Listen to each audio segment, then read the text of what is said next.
Одоогоос 5 жилийн өмнө Норвегийн тусламжийн байгууллагын эрүүл мэндийн анхан шатны тусламж үйлчилгээг бэхжүүлэх төсөл Ховд аймагт хэрэгжиж эхэлсэн байдаг.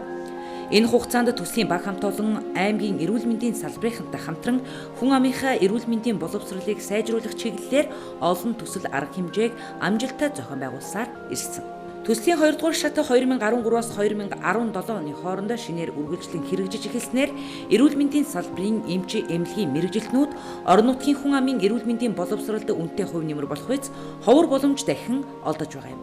Норвегийн тусламжийн байгууллагын эрүүл мэндийн анхан шатны тусламж үйлчилгээг бэхжүүлэх 2 төслөө санаачлан 6 дугаар сарын 22-оос 25-ны хооронд Сумдын өрхийн эрүүл мэндийн төвийн их эмч нарын бүсийн зөвлөлдөх уулзалтыг зохион байгууллаа. Энэ удаагийн арга хэмжээнд Баян үлгий, Ховд, Говьалтай аймагуудын Сумын өрхийн эрүүл мэндийн төвийн эмч эмнэлгийн мэрэгжилтнүүдээс гадна бүсийн 3 аймгийн эрүүл мэндийн газрын удирдлагууд, Норвегийн тусламжийн байгууллагын эрүүл мэндийн анхан шатны тусламж үйлчилгээг бэхжүүлэх төслийн баг хамт олон аймаг орон нутгийн удирдлагуудын төлөөлөл зэрэг өргөн цар хүрээтэйгээр Ховд аймгийн Манхан, Мөн хайрхан Сумдад тодорхой бүлэг сэдвийн хүрээнд зөвлөлдөг уулзалтаа зохион байгуулснараа онцлог арга хэмжээ болж чадлаа.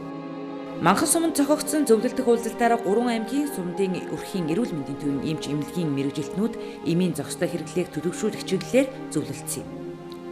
Зохион байгуулагчдын зүгээс хийсэн мэдээллээр сүүлийн жилүүдэд мэрэгжлийн байгууллагуудаас гаргасан судалгаагаар иргэдийн дунд эмийг эмчийн заавар жургүй хэрэглэх, эмнэлэгт хэвтэж тарилга эмчилгээ хийлгэх сонирхол хит давмгай болсноос эмнэлгийн эмчилгээ үйлчилгээнд сэтгэл ханамжгүй байх, чанаргүй гэсэн үнэлгээ өгөх, ялангуяа анхан шатны Сум өрхийн эрүүл мэндийн төвд ажиллаж байгаа эмч эмнэлгийн мэрэгжилтэнд нотлохоонд тулгуурласан эмчилгээ хийх боломж хит хомс байдгаас хам шинжээр онцлон эм тарилгыг зохистой хэрэгэлдэггүй зэрэг шалтгаалan эмэнд дасалтай өвчлөл гаж нөлөө ихээр бүртгэгдэж байгааг үндэслэн дээрх зөвлөгөөнийг зохион байгуулж байгааг онцолж байсан.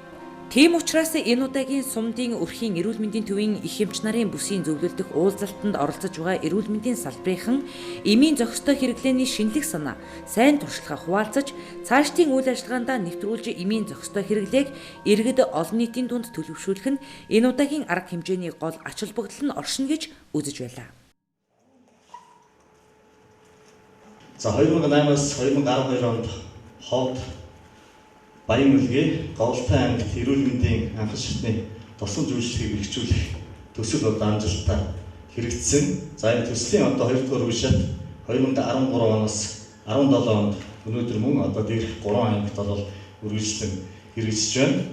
За ингээд бид сая 15 оны 1-р сард Улаанбаатар хотод цуглаж энэ 3 аймгийн төслийн удирдах зөвлөлийн ярилцаад энэ төслийн өнөөдрийн нөхцөл байдал ямар байна? За цаашдаа ямар ажлуудыг хийх шаардлагатай байна? Ямар ажлууд хийж хэрэгжүүлэх үедээ бас үнэлж цэгэнсэн. Энэ хугацаанд бол Норвегийн тусламжийн байгууллагаас нэлээд олон бүсийн сургалтууд, форумууд, мөн хяналт шинжилгээ үнэлгээний ажлууд, мөн өрхийн болон Сумын эрүүл мэндийн төвийн эрүүл мэрэгчлүүдийг сургалтанд хамруулах ажлуудыг бас амжилттай зохион байгууллаа.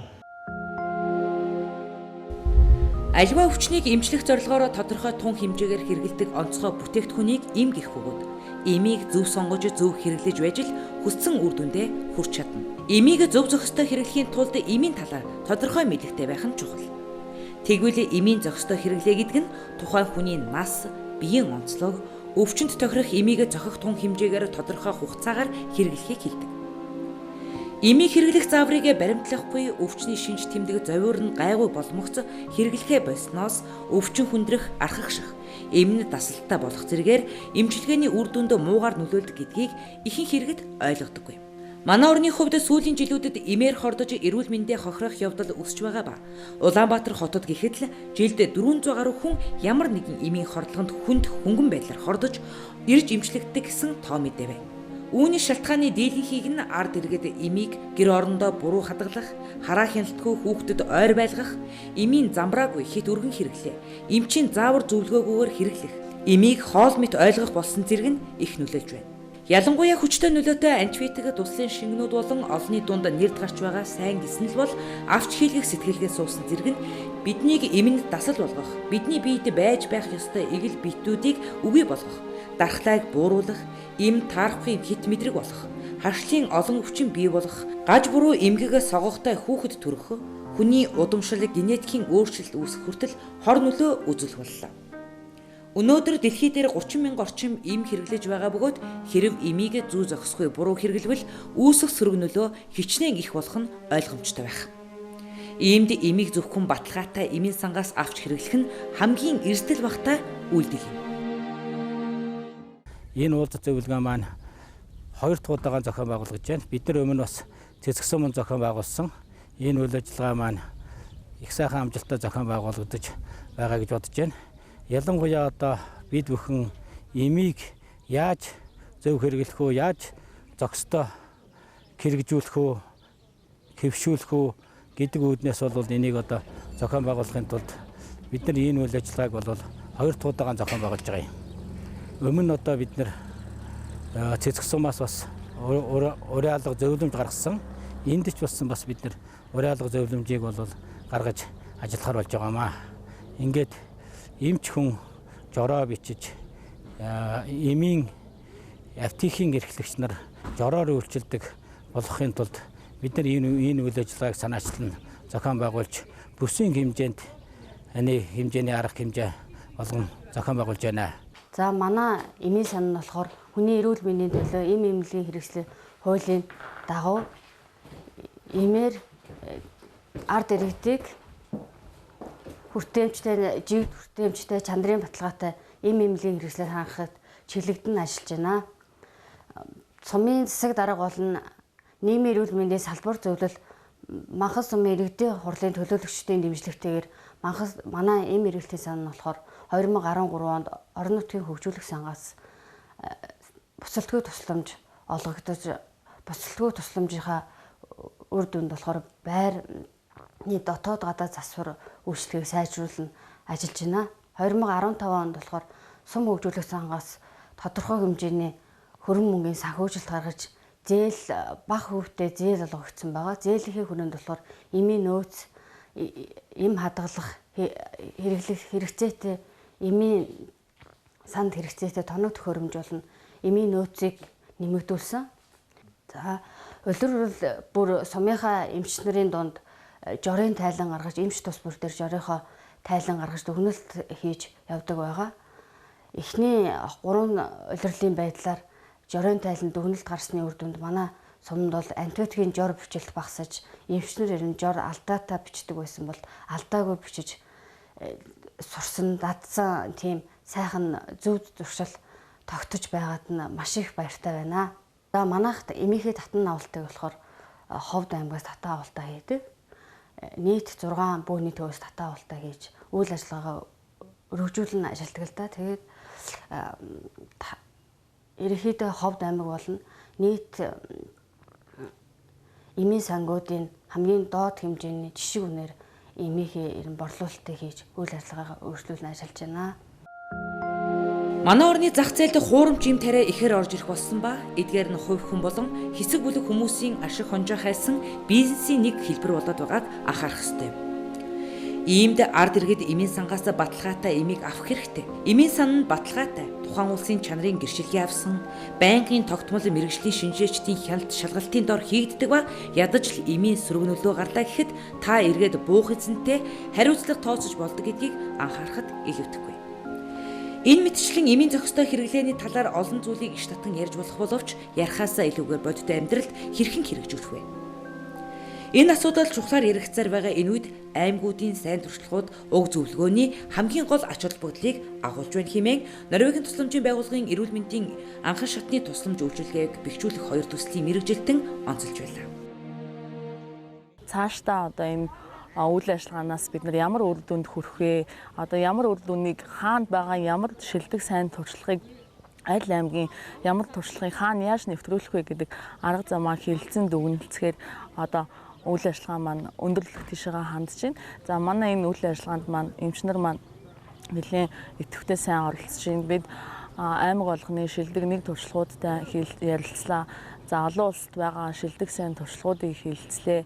За мөн одоо эмгүүгээр бид нар артерийн даралт ихсэх одоо ямар архаг хууч өвчнийг эмгүүгээр яаж эмчилж болох вэ? Монголын уламжлалт ямар арга ухаанаар бид нар бас энэ эмчилгээг бас хийж болох вэ гэдэг талаасаа бас анагаахын шинжилгээ ухааны их сургуулийн, үндэсний их сургуулийн, Говьалтай аймгийн салбар сургуулийн багш Гармаа багшигаа авчирч бас хүмүүстэй эмч нартаа мэдээлэл солилцууллаа.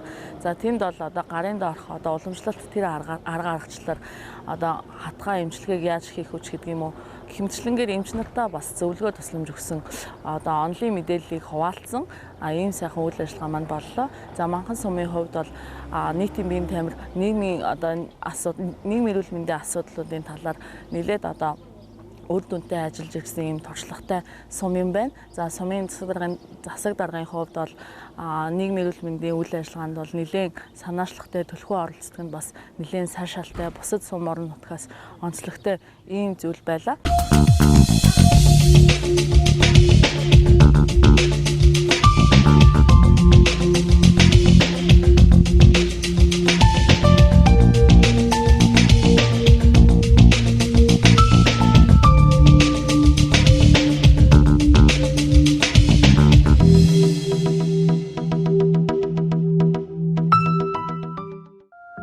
Эрүүл мэндийн салбарт шинжилтийн ажил чамлахааргүй хэмжээнд хийгдэж чадсан.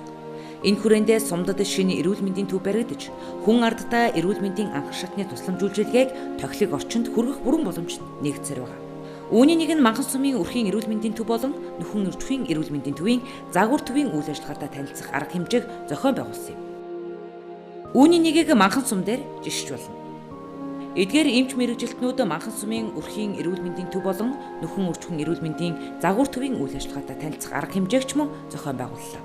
Ийхүү 2 өдрийн турш мэдээлэл солилцож мэдлэг туршлага хуваалцсан бүсийн сумдын өрхийн эрүүл мэндийн төвийн их эмч, их баригч, эмийн санчдын зөвлөлдөх уулзалт амжилттай болж өндөрлөлөө. Үргэлж уулзах чөлөөгүй хүн ардынхаа эрүүл мэндийг сахин хамгаалах их үйл хэрэгтэй сэтгэл зүрх, мэдлэг оюун, ур чадвараа дайчлан ажиллаж байгаа эрүүл мэндийн салбарын зөвлөлдөх уулзалтынхаа төгсгөлд галын бэсрэг наадам зохион байгуулж амжсан байна. Манхан сум эртнээс нааш найрцаг зочломтгой хүн ардтай. Тиймдээ ч Манхан сумын засаг даргын тамгын газраас эдгээр эмч мэрэгжилтнүүдийг Монголын 9 гайхамшигын нэг 3 цэнхрийн агуутаа танилцуулах аяллыг төлөвлөсөн ч байгаль цаг агаарын нөхцөл байдлаас шалтгаалan энэ аялал хийгдэж чадаагүй.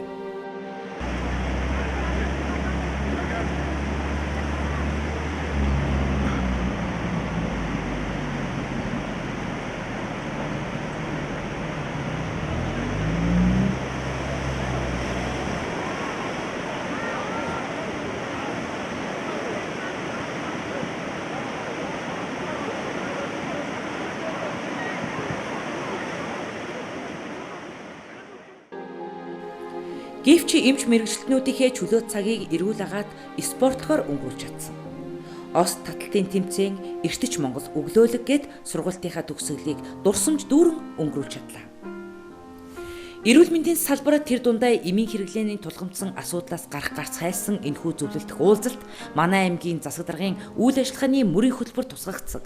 Эмийн зохистой хэрэглээний загвар аймаг болох мөрийн хөтөлбөртөө уялдаж байгаагаараа олзуурхууштай үйл ажиллагаа болж чадсан юм. Зэрэгэлдэх аймагуудынхаа эрүүл мэндийн байгууллагын төлөөллийг мартахааргүй сайхан Манхан нутгаас үдсэн Ховд аймгийн эрүүл мэндийн салбарын мэрэгжил нэгтнүүд чанар сайжруулах арга зүйн туршлага солилцох уулзалтыг мөн хайрхан сумдад зохион байгуулахаар аяны жолоогоо залсан юм.